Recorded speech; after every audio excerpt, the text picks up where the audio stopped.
باب فيما ذكر أو ما ذكر في طي. عن عدي بن حاتم رضي الله عنه قال: أتيت عمر بن الخطاب رضي الله عنه فقال لي: إن أول صدقة بيضت وجه رسول الله صلى الله عليه وسلم ووجوه أصحابه صدقة طي، جئت بها إلى رسول الله صلى الله عليه وسلم. هذا ثناء من النبي صلى الله عليه وسلم على قبيلة طي. وقبيلة طي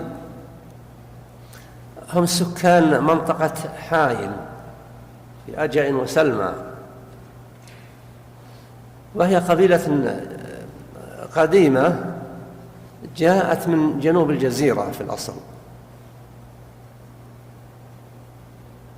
ومنازلهم منازل في الجاهلية منيعة،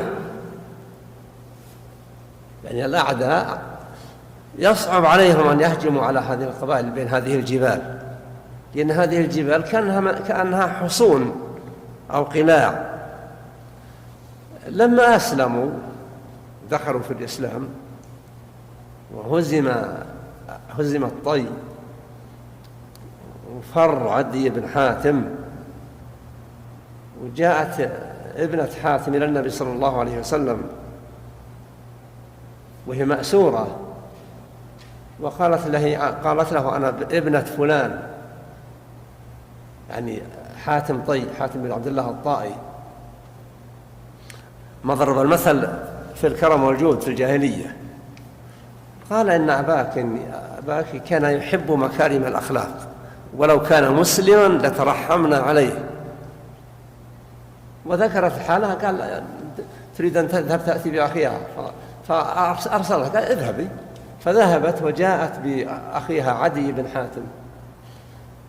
فلما جاءته ابن حاتم طي له منزلته فيهم، لما صار فيها شيء تولى هو الأمر في مواجهتهم، فجاء بصدقاتهم. فيقول عمر: إن صدقة قبيلة طي بيضت وجه النبي صلى الله عليه وسلم وأصحابه، لأنها أجود صدقة جاء بها إلى النبي صلى الله عليه وسلم.